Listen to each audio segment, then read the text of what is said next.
Allianz. Supporting all 32 counties through the Allianz Leagues. Hello and welcome to the Throw-In Independent.ie's GA podcast in association with Allianz. I'm Will Slattery, delighted to be back for another season and joined as always by Michael Verney. Michael, hello. How's it going, Will? I hope you're re-energized and ready to go. I know, it feels like it's been so long. December, it seems a long time ago now. GA is back. The Allianz League is starting this weekend. We're starting with the hurling. Are you excited as a hurling man that you are? Oh, geez, I am, yeah. It's almost like winning the lottery this weekend. And in our case, we actually did win the lottery because my father won the Bird GA Lotto on Monday night. He won $6,500. So it's been a good week in our household, and it's only going to get better with all these matches on Saturday and Sunday. I saw that when you tweeted out. I thought that was a tiny little sum, I thought, for a club lotto. Yeah, it's a nice little sum. There's, I think he's on his way, or he's trying to do some buying online. I'd say there'll be 6 or 7 heifers or bullocks bought with that money. I don't think I'll be seeing too much of it anyway. Well, great to see it go to a good cause. Anyway, what have you been doing with yourself? What have you been keeping yourself ticking over with since December? We've been tipping away with the club there by ourselves. So we're back next week at some stage. So looking forward to that. It's almost like, there's been a famine and now everything is kind of coming at once. The intercounty is starting back and the club action is getting back, albeit not as we know it. But just keeping things kind of ticking over, doing plenty of racing. Was at Punchestown last week as well. So thankfully I've been able to go and attend a bit of live sport, but it'd be great to be back this weekend. It's an interesting league, as I'm sure we'll go into. You kind of have to hit the ground running straight away from the start. You can't afford to, ship a few results because it's very hard. With morale, you have to keep it going. So I think although teams haven't had the chance to play challenge games and they're only back since April 19th, they do really kind of have to hit the ground running straight away. It's going to be really interesting. And it's funny, like there's so many games on TV. It's a bit like when the Premier League returned last summer after that big hiatus, and there was this matches coming thick and fast. Like people were going to have to block off Saturday and all day Sunday basically to get it all in.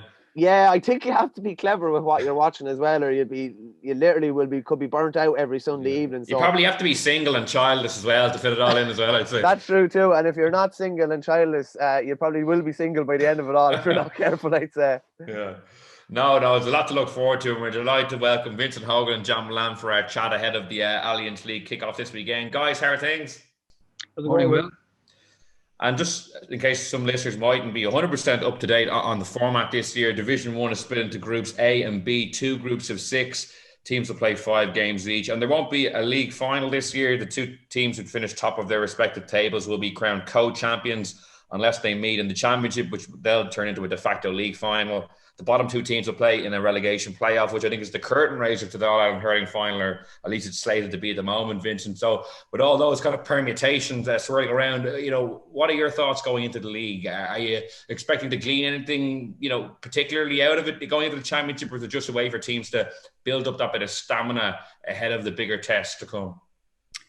I think it's going to be a more interesting league than some people are making out, Will, because I don't think you can afford to just play these games as training matches almost and then bounce straight into championship. For example, if you look at Waterford and Clare playing in the Munster quarter final, they've got to come out of this league knowing very, very well what their first 15 is going to be. So I think there's some very interesting games, and we're starting straight away with the big one in Limerick on Saturday evening, where for Tipperary, this is a really, really interesting fixture, because over the last couple of years, there's no doubt about it that Limerick have had their number, and have had their number quite comfortably. And I think that's a big thing for Liam Sheedy going into this, that he knows what people are saying about 2019, that Tipp won the All-Ireland in his second coming, but they didn't have to play Limerick in the final because Kilkenny took them out in the semi-final. In that Munster final, Limerick beat Tipp by 12 points. Down in Cork in the Storm last year in the championship, Limerick beat Tipp comfortably. I think it was 9 points, but they were never in trouble. So for Liam Sheedy, I think Saturday night it's a big enough game, because he's got to convince his own players that they can match Limerick. And he's also got to find the balance between this core of outstanding players, some of whom have been there since 2010, and the sense that Tipperary need energy and pace. So does he have players who can step up to that? I think for a team like Tipperary particularly, this is an important league, Well, fair play, Vincent. I'm already much more excited for the National Hurling League than I think I was about 2 or 3 minutes ago. John, like Vincent listed off a couple of teams there. Is there anyone you're particularly intrigued to see how they come out of the blocks? Your own county, Waterford, got to an All-Ireland final. Maybe people weren't expecting them to. You know, are they one of the teams you're intrigued to see how they maybe kick on or back things up? I'm keeping a close eye on the teams that probably underperformed in the championship last year. I'm talking the likes of the Corks, the Wexfords, the Dublins. I think Vincent's 100% right. I think, you know, they'll really focus on having a good league, and particularly Cork. I'm really keen on seeing where Cork are going to go throughout the course of this league and the championship. I think for Cork, I think they need to have a good league campaign. I think they have to approach this league starting Sunday against my own Waterford. I think they need to build up a level of consistency where they're consistent in performance. And I think they're consistent in performance, I think the results will come. So I think for the likes of Cork, the 5 games, I think Kieran Kingston will be targeting probably winning 3 to 4 of those matches and then bringing it into the championship. So yeah, I think those will be the 3 teams I will be keeping a keen eye on. I think I will be thinking 3 of those counties will bounce back. I think it's been well documented now. You know, you're even hearing some of the interviews, even down here in Wexford, that, you know, things went wrong for them in regards how they went about their business. They probably peaked a bit too soon for the championship, and I'm fully expecting Wexford to bounce back. And I'm expecting a big challenge out of Cork this year. And I think, to be fair, Matty Kenny, you don't know what you're going to get with Dublin. You're always asking the question, you know, when are they going to deliver? I thought last year was the time. I thought it was set up for them to go and deliver against Cork. And I think it's year 3 for Matty Kenny. And I would be expecting that year 3, he might get a kick out of the Dublin team. So I'm keeping a close eye on those 3 counties. Yeah, and it's interesting on Cork, you know, their poor league record is often put down to how they don't hurl well in winter conditions. The league's in the summer this year, so who knows if that means that they can maybe put in a better campaign than they have in previous years. Michael, it's funny, we haven't even talked about Limerick yet. We haven't even mentioned them, the team that are looming so large. I think every interview I've seen has either been about them or referring to them. You know, are they the Dublin footballers now of this hurling championship? Are they that big a prospect for teams to take on? Are they that intimidating now, do you think, for the teams? Yeah, they're a pretty big daunting prospect, all right. I think probably one of the reasons that we're not talking about them too much is we know what we're going to get from Limerick. You're generally going to get a very, very consistent level. They're going to play it to a high level and they're going to be very hard beaten. The thing that Vincent says there about Tipperary, Cork, the likes of Dublin as well, we're not really sure what we're going to get out of them. And I think that's probably the exciting thing about the league and coming into this year's championship as well. There's a lot of unknowns hanging over a lot of counties. Even Kilkenny this year, Colin Fennelly not on board. TJ Reid is 34 in November. I think a lot of their elder statesmen are knocking on. You'd wonder whether the guys coming through are of the, you know, the similar level to the guys that they're going to be replacing. So there's a lot of question marks there. The reason probably we're not talking about Limerick is you know exactly what you're going to get from them. And I think what Vincent said there about Tipp in particular is really interesting. So you can't go in and have a poor league run. You can't, you know, risk, you know, a lot of guys and trying to blend in guys. You have to marry that kind of happy balance of trying to find your team, not flogging particularly the older players, but also getting good results to keep the confidence high. Look at, say, the Galway footballers last year, absolutely annihilated by Mayo in that first round of the league when they came back. We're struggling to get the momentum back going into championship. You almost have to find your team, you have to find new players, avoid injuries, and get results at the same time. And I think the reason probably we're not talking about Limerick is because we know the strength of panel that they have. We know that they're going to be able to mix and match. There'll probably be 11 to 12 of their All-Ireland final team playing in nearly every game. They're just looking to find 1 or 2 more players. And as I said, yeah, we know what we're going to get from them. The exciting thing is that we don't know what we're going to get from the rest. And you're expecting a big bounce from, particularly, I'd say, Tipp, Wexford. We're probably not talking about Galway too much. We generally have a fair idea what we're going to get from them as well. It's the other ones. It's almost like, you know, in horse racing terms, it's the 2-year-old that has only had 1 or 2 runs, or he's coming in having his first run as a 3-year-old. You're expecting massive improvement. You're expecting massive bounce. And I think we're expecting a lot from those counties, a lot of improvements from last year. And I think that's the real exciting thing about it. Yeah, Vince, I'd be interested in your opinion on Kilkenny. Excuse me. There's kind of two kind of competing narratives. On one hand, there was a lot of discontent. Discontent might be strong, but a lot of murmurings about Brian Cody's future. Owen Larkin, one of his stalwarts himself, I think, came out and said, "Is it time for a change?" But then on the other hand, 2019 they get to a final against the Head. 2020 they win the Leinster Championship, beat a very good Galway too, who ran Limerick very close. I know they didn't probably kick on in the semi-final when they had a good lead, but on paper they're good. They're pretty two good championship seasons, and yet there does seem to be a clamour for change.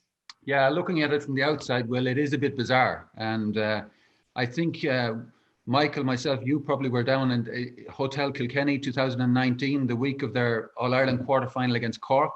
And one of the questions asked from the floor was, is it time for Brian Cody to go? And, I kind of found it a really bizarre question. As you say, they got to that All-Ireland final. They're the reigning Leinster champions. But I think part of the problem here is that most on Kilkenny, like last year, they lost two big leads. Like Dublin almost caught them, having been miles behind in Leinster. And then, of course, they blew up against Waterford in the second half of the All-Ireland semi-final, or quarter-final rather. So the question marks are there largely because of that un-Kilkenny-like habit they've formed of losing big leads. But also, I think, because there is a feeling within Kilkenny that there are ready-made replacements. Maybe we've seen, Henry Shefflin win back-to-back All-Irelands with Ballyhale. We've seen Eddie Brennan do great work with Laois, getting them to an All-Ireland quarter-final. And I think that's part of the problem too. There is this intellectual wing of hurling punditry that suggests it's gone very scientific and it's gone a lot different from what it was in the noughties and the late 90s. I'm not so sure about that. I do think that there is a feeling with Kilkenny, I think it was Michael alluded to it there, that they've leaned very heavily on a 34-year-old now, TJ Reid. They can't keep doing that. Are the forwards coming through? I'm not sure. They've paid a price definitely for Richie Hogan's injuries. And we saw little pieces of magic from Richie last year, particularly the goal against Galway in the Leinster final. Like, had they had a fit Richie Hogan to take some of the burden, I suppose, off TJ Reid, it might have been a different story. But you're dead right. I mean, they were in an All-Ireland final in 2019. They are the reigning Leinster champions. So he hasn't been doing a whole lot wrong at the same time.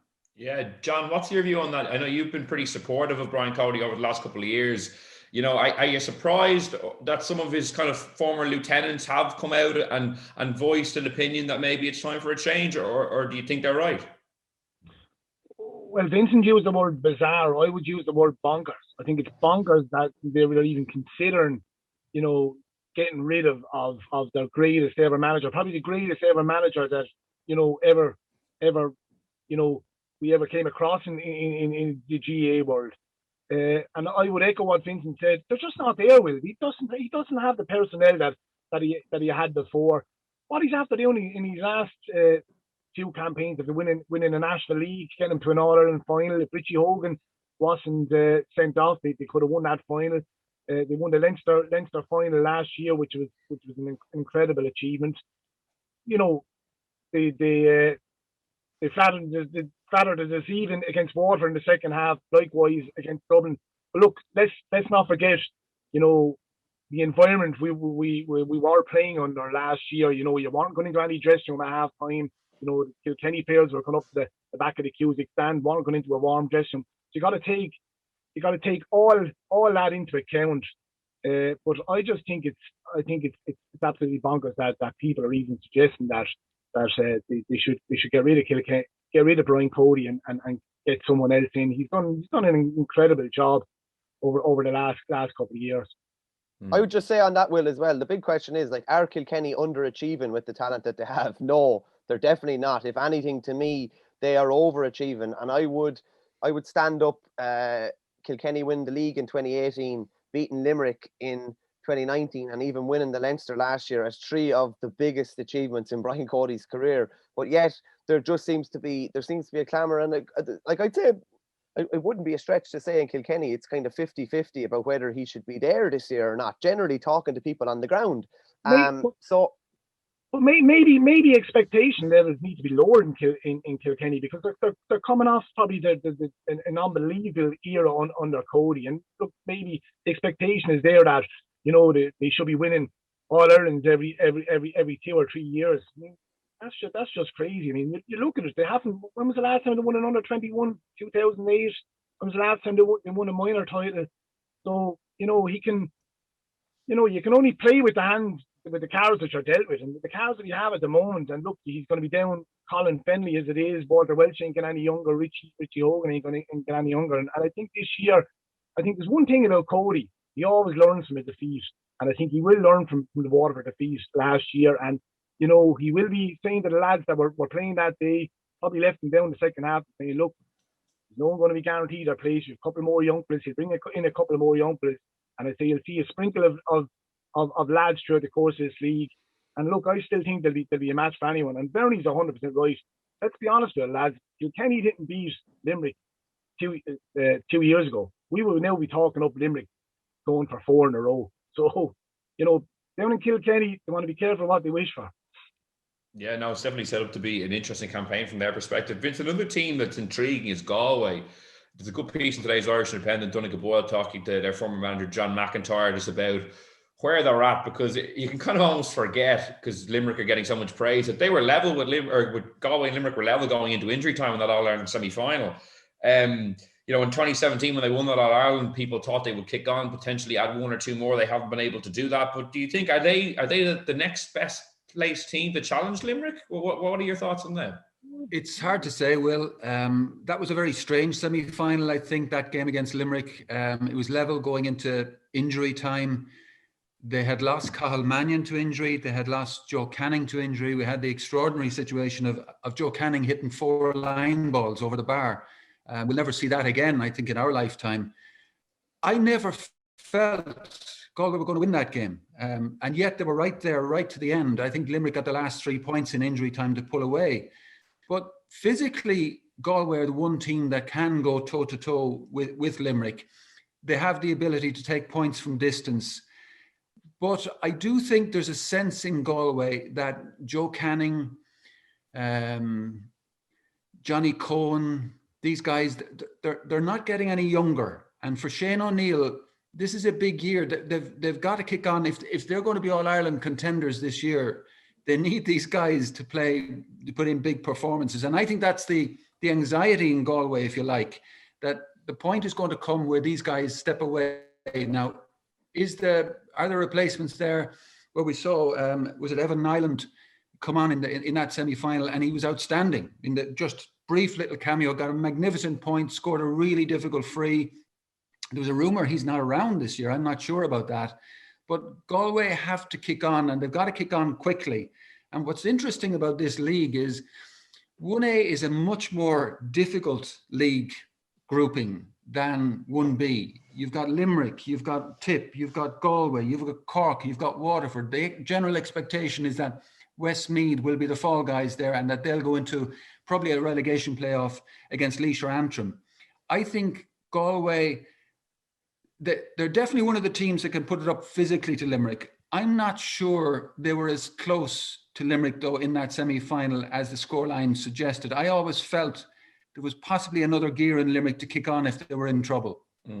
And just interesting what you mentioned there, John McIntyre mentioned in that piece as well, that some of the key guys in that Galway team, I think David Burke was another one, and Joe Canning, they were all around in his last year, which was 2011, 10 years ago. And on the injury piece, Galway got very lucky in that Joe Canning got injured in the semi-final last year, the semi-final in 2016 against Tipp. He got a bad hamstring injury when the game was in the melting pot, and he missed pretty much all of 2018 with an injury too. They're one of the best hurlers ever. They've been unlucky. Absolutely. But Galway are in a very similar situation to Tipp, I would say, in that they have this old guard, outstanding players, marquee players who, it's not easy to replace these guys. So you have Joe Canning, David Burke, you have the McGrath brothers in Tipperary, outstanding players. But the McGrath brothers, for example, dual players for their club, looked absolutely exhausted come championship last year. Liam Sheedy probably looking at, if I can get those two guys fresh into this championship, and the calendar, the way it's designed this year, definitely gives them a chance of that. So it's striking that balance, both for Shane O'Neill and for Liam Sheedy, between these magnificent hurlers who have a lot of miles on the clock and bringing in energy to the teams. And that's the challenge for both of them. Yeah, and for Liam Sheedy, some of those Tipp under 21 and under 20 players, I think people would like from Tipperary to see maybe more of an integration. And John, what about Waterford then? Liam Cattles, what a first year he had, getting them that All-Ireland final. Would you be hopeful that a repeat could be on the cards, that they could maintain that level, or will it be difficult?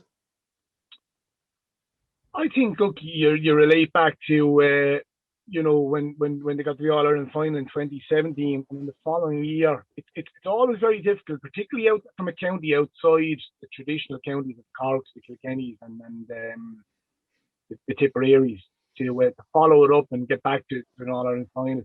You go back to 2018, I remember Derek McGrath stating that it was nearly, you're back down the end of the mountain, and you're trying to climb the mountain again with all the other sides, and that's where Waterford are going into this league and going into this championship. They probably came under, it's probably last year's championship.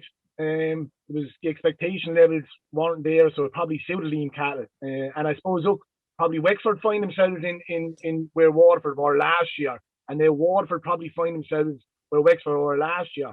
Where everyone is building them up, everyone is talking them up that they could go on and push on, and they're probably in the same bracket as maybe a Galway, Tipperary, probably a Kilkenny, where they can probably in those group of teams where they're probably a couple of points off Limerick, where they can push on and challenge.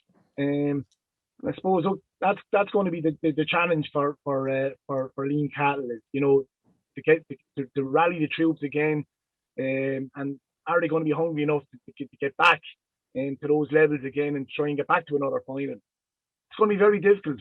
You're going to be down the likes of Porrick, man, he's still out. The Burke is going to be a massive loss. Dara Fives is looking like it's not going to come back, and Doc O'Keefe is after taking the year out. There's 4 massive players. But look, I think the one thing with Liam Cattle last year, he didn't give out about any of the players he was missing last year. His main focus was on the panel, and word coming out of the camp is that training is going very well after putting in some serious training over the last couple of weeks. And look, the game against Cork the weekend will be very interesting. Just on that group, the group that we have in 1A, you have Galway, you have Limerick, you have Tipp, you have Cork and Waterford. You go back to when Limerick won the All-Ireland in 2018. They went up to Salt Hill. Galway were All-Ireland champions, and they beat Galway up in Salt Hill. They laid down America. Last year, Tipp were All-Ireland champions. What did Limerick do? They were 10 points down at half time. They came back. They beat Tipperary, who were then All-Ireland champions. They laid down America. And I think out of one of those teams, maybe Waterford, Cork, Tipperary, Galway, they're all going to get a shot at Limerick in the league. And I think out of one of the 4 of them, are going to try and lay down America and say, you know what, you're not going to have the easy route of just, thinking that you're just going to have it easy and challenge, but we're just going to roll over and you're just going to pick up Dean McCarty. I think one of those 4 teams, if they could beat Limerick in the league, it would really set it up nicely going into the championship. Yeah, Michael, and one thing that will be interesting to see as we look ahead to the Allianz Hurling League is the rules about cynical play and the tackle cynical fouling. It's proved a hot topic already. John Kiley, I think a couple of nights ago, talking about how he's not in favour of it, saying that it's a lot of work for the referees, and that was his chief concern, or at least he put forward that. What's your view on it? It's going to be a massive game changer if a couple of these happen per game. Just so if people aren't aware, if you're fouled cynically inside the 21-metre line or inside the D, it's a yellow card, a 10-minute sin-bin period, and a penalty. What's your view on it? Yeah, I believe the rule has been tinkered with a small bit. Apparently, it's only the player in possession has to have a goal scoring chance. It's not an overlap or anything like that. The player that's being fouled has to have a clear goal scoring chance. It's not, would say, a player that could be played through on goal, through a pass or anything. It has to be the player with the ball. There's a lot of, it's quite complex. It's open to different interpretation from different people. There's going to be a lot of mistakes made, because was it inside the D? Was it inside the 21? Was it a deliberate trip with the hurl? Was it a deliberate trip with the arm or with the body? There's a lot going to come into it. There's a lot going to be open to interpretation. Liam Sheedy was on Tipp FM kind of saying that the the onus is just now on the skill of defending and making sure that the defending is very smart. And it is going to have to be very, very smart, because if you're conceding a penalty and you're down a player for 10 minutes, that's a game changer. It's probably 3 points on the scoreboard. And given how easily points can be scored from out the field, it could be 5 or 6 points within that 10 minutes as well. If, the team that are down to 14 men try and drag 7 defenders back, like how much could Limerick hurt you from out the field? They could absolutely destroy you from out the field. They don't necessarily have to get in around the goal. So it is going to be a game changer, and there's going to be mistakes along the way. I personally didn't think, and I have no problem saying I didn't think there was a big problem with cynicism in hurling. I think you can always pull out different instances. You can pull that out in different sport. Was it that bad that we needed to, push the nuclear button and go something as drastic as this? I don't think so. I still think a penalty would have been enough of a punishment. But it's going to be really, really interesting. It's going to be a big talking point. I just hope we don't end up in a situation like it is with VAR in football at the moment, where all we're talking about is, the referee's decision. Was it inside? Was it outside? Was it deliberate? Was it not deliberate? So there's going to be a lot of controversy. That's just the nature of it. It's going to take a lot of getting used to for teams and referees. You'd hope by the time it gets to championship time that it will be fairly well worn down, and everyone will know exactly what they're doing. Yeah, Vincent, it's interesting to hear Michael, as someone who's played a lot of hurling at a high level, kind of ask whether it was needed, because I've seen a lot of people involved in hurling ask that, whether a couple of incidents have been blown out of proportion. But conversely, people like maybe from a football background looking in saying, well, it's not just a football problem. Like, we watch a lot of hurling too, and there is a lot of cynical fouling that kind of you can get away with in hurling. Like, which way do you look at it? I think they had to do something, Will. We've seen hurling people very reluctant to even consider a black card in hurling, as if it's a kind of a higher caste of a game than Gaelic football. I think it is, Vincent. You know it is. Well, I know that, Mike. I do think there is an issue with the lack of goals, or the lack of an interest in scoring goals at the highest level. And I certainly think hurling without goals is lacking something fundamental. The issue with this, I think, is that there are so many different layers to the new rule. I think Saoirse Bulfin of Wexford, Davy Fitz's assistant, he's touched on this, as well as John Kiley. It's a very difficult challenge for the referees to get this right, because it's a double punishment, if you like. It's a penalty and it's a sin bin, and you have to interpret, is it inside the 20-metre line? Is it a clear goal scoring chance? It's certainly putting a lot of pressure on referees, and particularly for referees. I think Fergal Horgan has touched on this. They're kind of going into this cold. And so it's an additional burden for referees coming from a situation where up to now they haven't even had challenge matches to bring this in. It's a difficult one. I can see why people are apprehensive, because it's a double punishment and it's a difficult one to interpret. But I think something had to be done. I think hurling needs more goal scorers, more goals scored, and more teams going for goals. Well, can I just ask John, I'm wondering, John, if you were still playing now at county level, I know you were always a good man to buy a free back in your day anyway, but would you be thinking about how you could potentially, in inverted commas, buy a penalty, or, be very, very cute? If you can concoct a scenario where you're able to win a penalty, for a cynical foul, maybe draw a cynical foul on, or kind of work that type of situation. It's a game-changing situation. Is that something you'd be thinking about if you're still playing? Absolutely. And just what I used to always do is to always talk to the referee, try and get into the referee's ear, tell the referee that, look, he's constantly pulling me, he's constantly dragging me. And I think you're going to see an awful lot of that. I think there's one grey area with the new rules. I think am I right in saying this, that you can tug the jersey, you can pull back the jersey, and it's not a black card, it's a yellow card. So Liam Sheedy has used the words, you got to defend smarter. So we all know there's defensive coaches, there's forward coaches. So you can bet your bottom dollar that over the next couple of weeks that, the defensive coaches, they're going to be schooling the lads that if he breaks the line, you're allowed to pull the jersey back. You don't have to pull him down. You can pull the jersey back. So what's to say, Bernie, if I broke past you, you're not going to pull me down. You're not going to wrestle me down. It's quite easy to just pull the jersey. I'm even seeing in the Camogie at home with my own club, Delafal, Beck Carron, an extraordinary player. And the girls she's coming up against, they're schooled. She breaks the line and they tug back the jersey. And she doesn't need, it isn't deemed a yellow card. So I think that's the one grey area, you know, with the new rules, that you're able to tug back the jersey. Isn't deemed a black card, deemed a yellow card, and still stay on the field.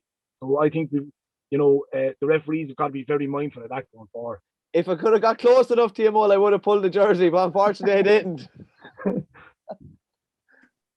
Yeah, and there was always the issue with the black card as well in terms of deliberate versus accidental. Even in the All-Ireland final last year when Aidan O'Shea claimed that ball, turned Johnny Cooper, was pulled to the ground, but referee David Goldrick, controversially just deemed it an accident or a collision, or not a deliberate one. So I'm sure there'll be lots of kind of instances like that where referees might be caught between two stools as to whether it was a deliberate act of foul play or an accidental collision.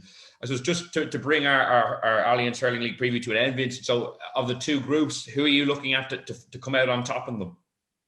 Well, look, you can't look beyond Limerick. I mean, their track record of the last few years, I think John is spot on there. Had they beaten Kilkenny, this is a team that would probably be going for 4 in a row now, because they would have met Tipperary in that final, and they've shown certainly in recent years that they have Tipperary's number.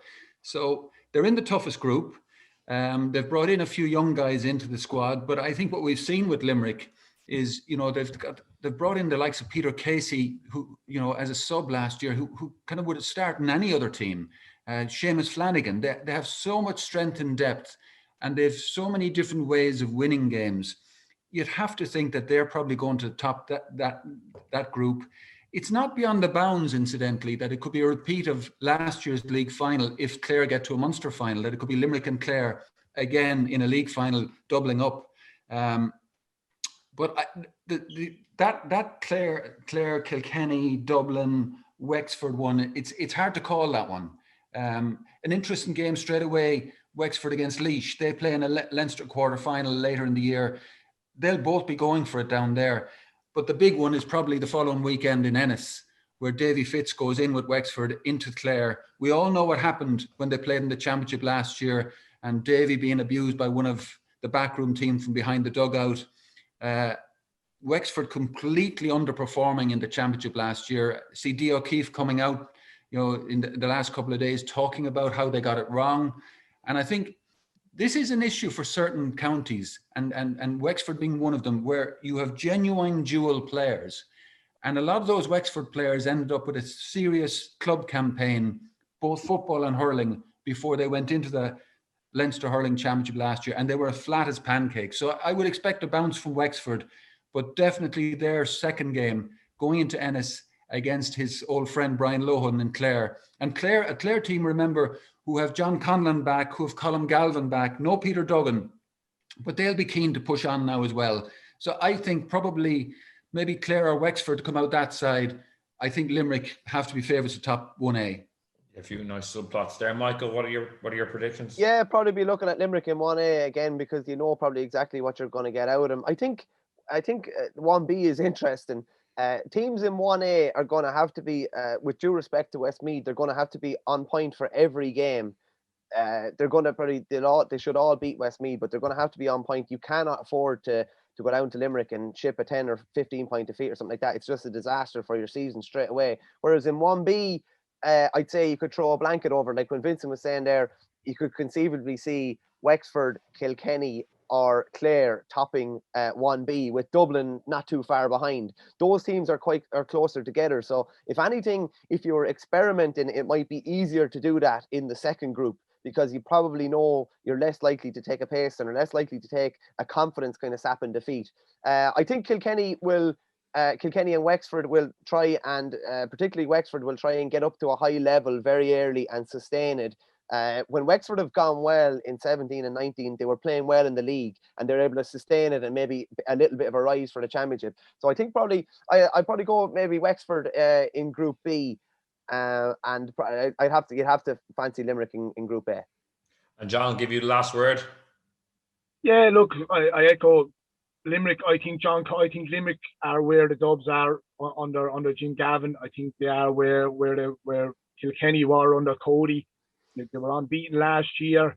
I think Kiley will be stressing to his players that, look, we're going to keep that unbeaten run going. We're not going to give any of our opponents any hope going forward into the championship. I'm excited that, I think he's going down the same route as Brian Cody. He's introduced, freshening up. He's bringing in 3 or 4 new players, and a player to look out for is Cottle O'Neill, very exciting player, who I'm sure will get an awful lot of league time. But I think Limerick will win 1A.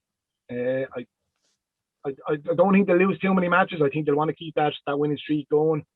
As for 1B, I'd echo what Vincent says. I think Clare, all this talk coming out of Clare is that, and I think with Darren Gleeson this week, I think he's been very wise, he's been very shrewd. He's come out straight away and saying that, we can't underestimate Clare despite all the noises coming within the county. If John Conlon back, they've a young Shane Mean is a good player. Rogers is another good up and coming talent.